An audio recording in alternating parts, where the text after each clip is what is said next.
Welcome to the Deep Dive.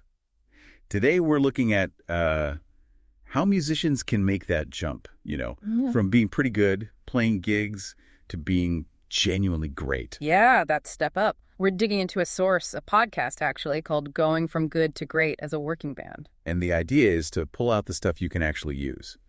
It doesn't matter if you're playing covers, originals, small town, big city. Exactly. It's about finding those practical bits, the things that make a real difference, cutting through the noise a bit. So if you've ever felt a bit stuck, like playing the same places, or you see other bands getting those bigger headline slots and wonder, what are they doing differently? Then yeah, this is for you. Because, spoiler, it's not always just about raw talent. There's strategy involved. Okay, so where do we start? The source jumps into something maybe musicians don't always prioritize enough.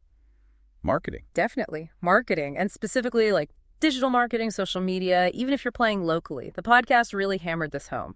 Right, because it can feel like this massive, expensive thing only for, signed bands or whatever. But it's not anymore. The source made a really strong point about just consistent use of, say, photos and short video clips, how that alone can start to build an audience. Okay, unpack that a bit. So consistency.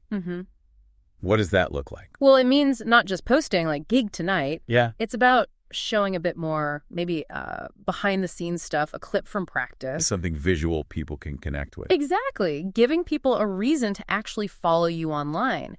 The source highlighted how this is crucial everywhere, not just in LA or Nashville. It shapes how people see you, your trajectory. So, okay, someone's listening, they play gigs, but they're not really doing marketing. Yeah. What's the very first, simplest step? Pick one platform, maybe Instagram, maybe Facebook, whichever feels less daunting, and just commit. Post one decent photo or a short, 15-second video clip. Well, maybe a couple of times a week to start.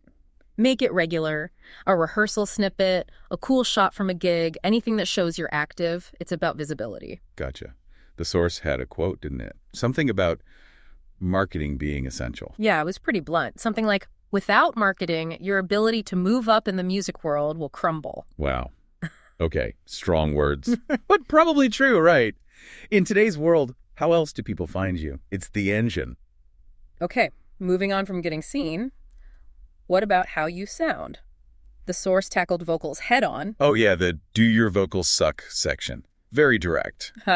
Yeah, so the point being... The point being that vocals are just critical. They can be the absolute make-or-break element, even if the band is instrumentally amazing. So even if you've got killer guitar solos and a tight rhythm section...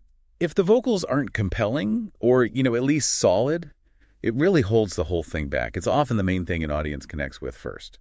And the source mentioned vocal coaching, suggesting it's maybe overlooked. Definitely. It framed it as foundational, not just for hitting notes, but for delivery, stamina, connecting with the song.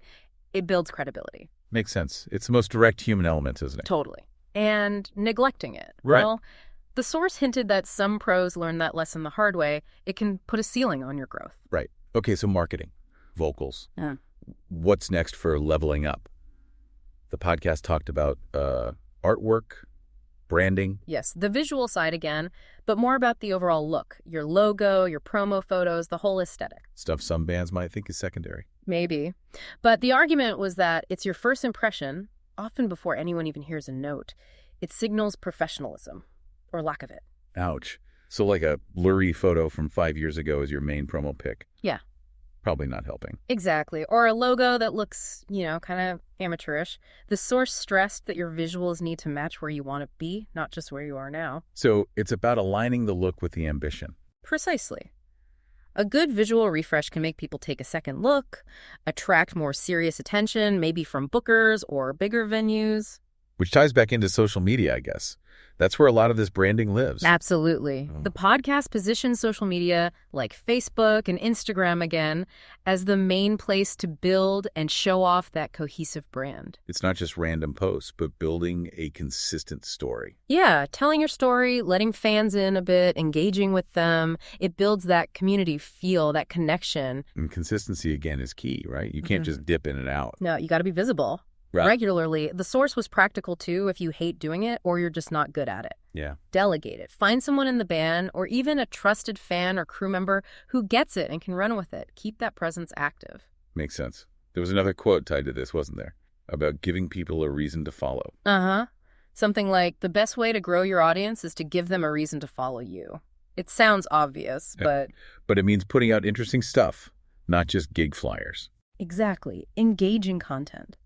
The source implied, pretty strongly, that bands who really nail their social media see serious career boosts. It's a powerful engine for growth. Okay, so let's tie this all together. Marketing, vocals, branding, social media. It all points towards escaping the lower rungs of the gig ladder, right? That's the cool of it, yeah. Moving beyond those, say, $100 bar gigs, if that's not where you want to stay. And the podcast suggested this is possible even if you're not in a major city, even in, like, suburban spots or nowhere locations. Totally. The key seems to be embracing these strategies we've talked about, being proactive with promotion, taking the branding seriously, working on the whole package. It's about adopting the mindset and the tactics of those bands playing the bigger stages. Right. It's a conscious shift. The source mentioned hearing from musicians who made that jump, who are now playing bigger venues, packed rooms. But it's not just theory, it's achievable. Seems so. But it requires moving beyond just, practicing the songs. It requires putting effort into these other areas, recognizing that what got you here might not get you there. Okay, so wrapping up, for you listening, if you're a working musician wanting to level up, these are the areas the source really highlighted. Marketing, especially online. Getting those vocals strong. Making sure your branding, your look, matches your goals. And using social media consistently and effectively to connect with people. Don't let, a messy online presence or just ignoring the marketing side hold you back. Yeah, these are the levers you can actually pull to make a difference. So here's something to think about. What do you feel is the one biggest thing holding you back right now? Is it how you present yourself online? Is it maybe not pushing your music out there enough? Or perhaps, honestly, are the vocals something that could use some focused work? And thinking about that one thing, could really focusing on improving just that area be the key to unlocking bigger things? What's one small concrete step you could actually commit to doing this week, right now, to start moving that needle from good towards great?